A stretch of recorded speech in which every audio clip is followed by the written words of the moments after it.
गणपतये नमो नमः.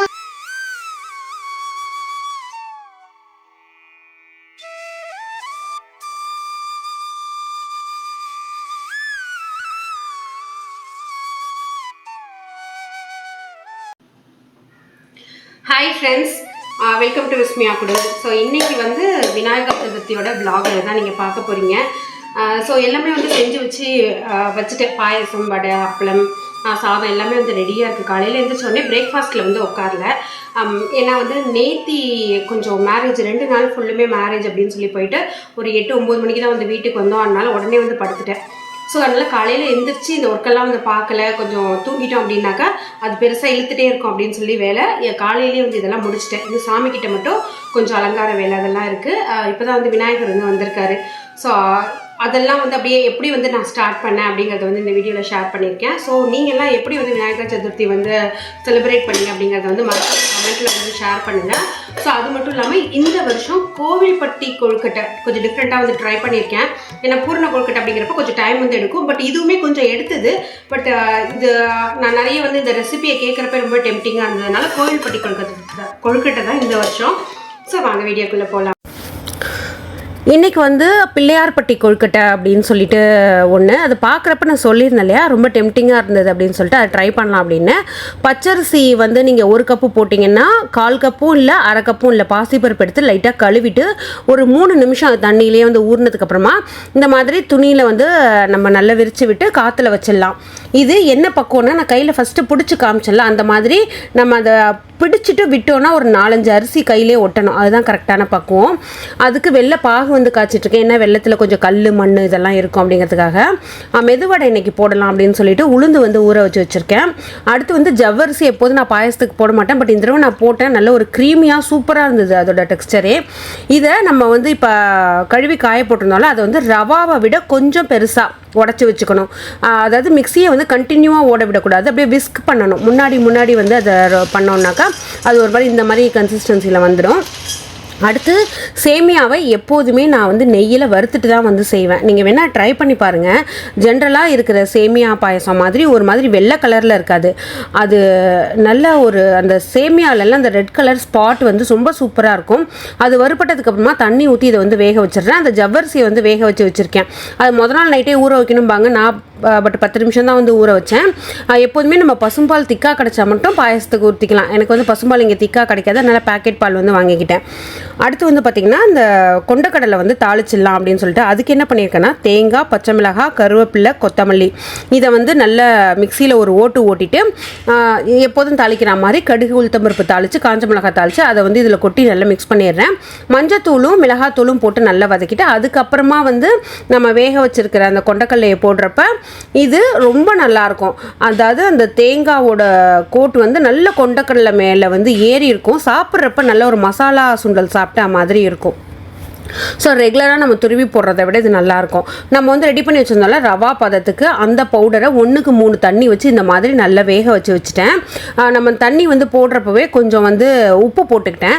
இப்போ வந்து இந்த மோல்டில் நம்ம அந்த மாவை வச்சு எடுத்து அழகாக வந்து பரப்பி வச்சிட்டோன்னா இது வந்து நமக்கு கடி படுறப்ப எப்படி இருக்கும் அப்படின்னு சொல்லி பார்த்தீங்கன்னா, ஒரு மாதிரி தேங்காய் அப்படியே பல்லில் படும். அந்த அரிசியோட அந்த ஒரு கடிக்கிறப்போ ஒரு நல்ல ஒரு ஃபீல் இருக்கும். வாசமும் ரொம்ப நல்லாயிருக்கும். ஸோ கண்டிப்பாக ட்ரை பண்ணி பாருங்கள். இது அரைக்கிறப்ப மட்டும் ஒரு 3 ஏலக்காய் போட்டு அரைச்சிக்கணும். ஸோ இது நல்லா வேக வச்சாச்சுன்னா கொழுக்கட்டை ரெடி. ஆல்ரெடி வந்து வடைக்கு வந்து அரைச்சி வச்சுருந்தால அது வந்து வடை வந்து போட்டாச்சு. இன்றைக்கி நான் மிக்சியில் தான் அரைச்சேன். பட் மிக்சியில் அரைச்சாலுமே வடை எனக்கு எப்போதுமே சூப்பராக வரும். ரீசன் வந்து நான் அதை உளுந்த ஊற போட்டு நல்லா ஃப்ரிட்ஜில் வச்சுடுவேன் ஒரு மணி நேரம். அதுக்கப்புறமா அந்த நல்ல சில் தண்ணியவே ஊற்றி நல்லா கூலிங்காக இருக்கும்ல தண்ணி, அதையே ஊற்றி நல்லா அரைச்சிப்பேன். அரைக்கிறதுக்கு முன்னாடியே வெங்காயம், பச்சை மிளகாய், இஞ்சி இதெல்லாம் ஒரு ஓட்டி விட்டுட்டு அதுக்கப்புறமா வந்து அரைக்கிறது. உங்களுக்கு கொஞ்சம் வந்து நீத்து போயிடுச்சுன்னா கொஞ்சோண்டு அரிசி மாவு வேணால் போட்டுக்கலாம். பட் எனக்கு நல்ல பாலாகவே வரும். அது மாதிரி ஓட்டை போட்டு போடுறப்ப நமக்கு நல்ல சுற்றியுமே வந்து வெந்துடும். ஆக்சுவலாக நேற்று நைட்டு வந்து படுத்த டயர்டுக்கு வந்து எந்திரிக்க முடியுமா அப்படின்னே சொல்லி தெரியல. கொஞ்சம் வந்து லேட்டாக தான் எந்திரிச்சேன். ஒரு 7 மணிக்கு தான் என்னால் எந்திரிக்க முடிஞ்சுது. ஆனால் 12 மணிக்குள்ளே சாம்பிராணி வந்து நம்ம போட்டு முடிச்சிட்டோம். ஏன்னா ஈவினிங் வந்து அந்த கோட் மூவி வந்து புக் பண்ணியிருந்தோம். அதனால் இப்போ என்னெல்லாம் செஞ்சுருக்கேன் அப்படிங்கிறத வந்து காமிக்கிறேன். சுட சுட வந்து சாதம் வந்து வச்சுருக்கேன். மாங்காய், முருங்கைக்காய், கத்திரிக்காய் போட்டு சாம்பார் வந்து வச்சுட்டேன். அடுத்து வந்து பார்த்திங்கனாக்கா இந்த பாயசம் நம்ம வந்து செஞ்சப்போ எப்படி இருந்தது, இப்போ எப்படி நல்ல ஒரு க்ரீமியாக இருக்குது பாருங்கள். இது நேரம் ஆக ஆக இன்னும் நல்லா திக்காகும். நமக்கு வந்து அந்த கண்டென்ஸ்டு மில்க் போடாமையே இந்த மாதிரி ஒரு கன்சிஸ்டன்சியில் கிடைக்கும். பால் மட்டும் திக்காக வச்சுக்கிட்டிங்க அப்படின்னா. ஸோ அடுத்து வந்து பார்த்திங்கன்னா வடை வந்து போட்டு வச்சுருக்கேன். கொஞ்சோண்டு வடை இப்போ போட்டுக்கிட்டேன். மூவிக்கு போயிட்டு வந்து பாதி வடையை வந்து போட்டுக்கலாம் அப்படின்னு சொல்லி அதை வந்து மாவை ஃப்ரிட்ஜில் வச்சுட்டேன். ஈவினிங் போடுறப்பயுமே ரொம்ப நல்லா இருந்தது. இந்த கொழுக்கட்டை வந்து நல்லா வெந்துருச்சு. வெந்ததுக்கப்புறமா அந்த தேங்காயெல்லாம் உங்களுக்கு தனித்தனியாக தெரியுது பாருங்கள். ஓப்பன் பண்ணுறப்ப அவ்வளோ சாஃப்டாக இருக்கும். உங்களுக்கு நார்மல் பிடி கொழுக்கட்டையை விட இது நல்லாயிருக்கும். ஒரு தடவை ட்ரை பண்ணி பாருங்கள். ஜஸ்ட்டு பச்சரிசி இந்த நம்மளோட அந்த பாசிப்பருப்பு இருந்ததுன்னா போதும். அடுத்து வந்து சுண்டலை வந்து தாளித்து வச்சுட்டேன். ஸோ இதெல்லாம் தான் வந்து இன்றைக்கி நம்ம விநாயகர் சதுர்த்திக்காக செஞ்சது. லாஸ்ட்டாக வந்து அப்பளம் மட்டும் வறுக்க கொஞ்சம் மறந்துட்டேன். ஸோ எல்லாம் போட்டதுக்கப்புறமா டக்குன்னு ஞாபகம் வந்து சரி நான் அப்பளத்தையும் வறுத்து வச்சாச்சு. இன்றைக்கி நம்ம வீட்டில் வாங்கின விநாயகர் வந்து பார்த்திங்கன்னா கொஞ்சம் பெரிய சைஸாகவே வந்து வாங்கிட்டு வந்துட்டாங்க. இதுதான் காலையில் தான் போய் வாங்கினாங்க. ஸோ இந்த விநாயகர் வந்து பார்த்திங்கனாக்கா எப்போதுமே வலம்புரி விநாயகர், இடம்புரி விநாயகர் அப்படின்னு சொல்லியிருக்கோம். எனக்கு அது தெரியாது. எனக்கு சாமி கும்பிட்டதுக்கு அப்புறம் தான் அது வந்து தெரியும். பட் நமக்கு கிடச்சதே வலம்புரி விநாயகராக தான் கிடச்சிருக்கு. ஸோ அது ரொம்ப ஹாப்பியாக இருந்தது. இந்த வீடியோ ஆக்சுவலாக நான் வந்து அது அப்போ கூட பார்க்கல. நான் வீடியோ எடிட் பண்ணுறப்ப தான் ஏன்னா எனக்கு அந்த ஃபங்க்ஷன்லாம் முடிஞ்சதுக்கப்புறம் தான் வலம்புரியாக இருந்தால் நல்லாயிருக்கும், நிறைய தேடி தேடி வாங்கினேன் அப்படின்லாம் என் ஃப்ரெண்ட்ஸ் சொன்னாங்க. பட் நம்ம வந்து ஒரு ஃப்ளோவில் தான் போய் வாங்கிட்டு வந்தோம். பட் நல்லா இருந்தது. இந்த கண்ணெல்லாம் வச்சுட்டு அந்த எலி இருக்கும் இல்லையா விநாயகரோட வாகனம், அதுக்குமே வந்து பார்த்திங்கனாக்கா அந்த கண்ணெல்லாம் வச்சுட்டு நான் ஆக்சுவலாக அந்த சந்தனம் வச்சு ஃபுல்லுமே டெக்கரேஷன்லாம் பண்ணணும். பட் அதெல்லாம் வந்து பண்ணலை. ஏன்னா எனக்கு அந்த பேக் பெயின் இருக்கிறதுனால ப்ராப்பராக எல்லாமே உட்காந்து பண்ண முடியல.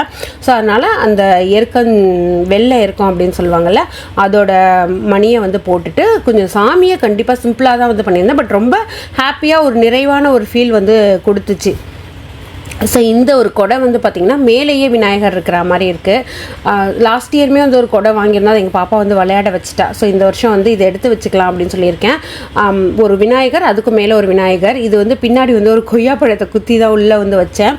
அடுத்து அந்த கம்பு, விநாயகருக்கு பிடிச்ச அந்த சோளம், எருக்கம், அருகம்புல், அந்த மாதிரி எல்லாமே வச்சுட்டு நம்ம வந்து அரேஞ்ச் பண்ணிட்டோம். இந்த லைட்ஸ் வந்து பார்த்திங்கனாக்கா நம்ம இப்போ ரீசெண்டாக ஆன்லைனில் ஆர்டர் பண்ணியிருந்தேன்னு சொன்னால இந்த மாதிரிலாம் வைக்கிறதுக்காக தான் வந்து ஆர்டர் பண்ணேன். ஆனால் வந்து எனக்கு இது டே டைமை விட நைட் டைமில் ரொம்ப நல்லா இருக்கிற மாதிரி இருந்தது. பார்க்குறதுக்கு அந்த பூஜை ரூமே ரொம்ப அழகாக தெரிஞ்சது. ஸோ பெரிய குத்து விளக்கெல்லாம் வளர்க்காம ஒரு 3 விளக்கு மட்டும் வச்சுட்டு அந்த மாதிரி வந்து அரேஞ்ச் பண்ணியாச்சு. ஃப்ரூட்ஸு, சுண்டல், பொரி, அதுக்கப்புறமா மத்தியானம் சமைச்ச சாப்பாடு இதெல்லாம் தான். இன்னும் 2 வறுவல் பொரியல் கூட நம்ம வந்து செஞ்சுருக்கலாம். பட் நம்ம வீட்டில் சாப்பிட்றதுக்கு அதெல்லாம் செஞ்சோம் அப்படின்னாக்கா நிறைய பேர் இருந்தால் நம்ம வந்து செய்யலாம். பட் எல்லாமே ஓரளவுக்கு லிமிட்டாக சாப்பிட்றதுனால அதெல்லாம் வந்து நான் பிளான் பண்ணலை. வச்சுட்டு நாங்கள் அந்த சாமி கும்பிட்டதுக்கப்புறமா நல்ல ஒரு ஹாப்பி ஃபீல் வந்து இருந்தது. அதுக்கப்புறமா கொஞ்சம் நேரம் ரெஸ்ட் எடுத்து திரும்ப வந்து மூவிக்கு வந்து கிளம்பி போயிட்டோம். அந்த டே எப்படி ஆரம்பிச்சுது எப்படி முடிஞ்சுது அப்படின்னே வந்து தெரியல.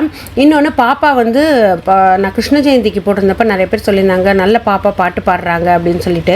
ஸோ நான் அதெல்லாம் வந்து காமிச்சேன் அவகிட்ட. அதனால் அவளுக்கே வந்து அவளோட ஓன் இனிஷியேட்டில் எனக்கு ஏதாவது விநாயகர் பாட்டு சொல்லி கொடுங்கம்மா அப்படின்னு சொல்லிட்டு அவளே வந்து ஒரு பாட்டு வந்து பாடினா. ஒரு 4-5 லைன்ஸ் தான். பட் நல்லா அவளுக்கு அது எனக்கு பிடிச்சது. ஓகே, ஒவ்வொரு ஃபங்க்ஷனும் இனிமேல் வந்து நம்ம பாட வைக்கணும் அப்படிங்கிற மாதிரி ஒரு ஃபீல் வந்து கிடச்சிது.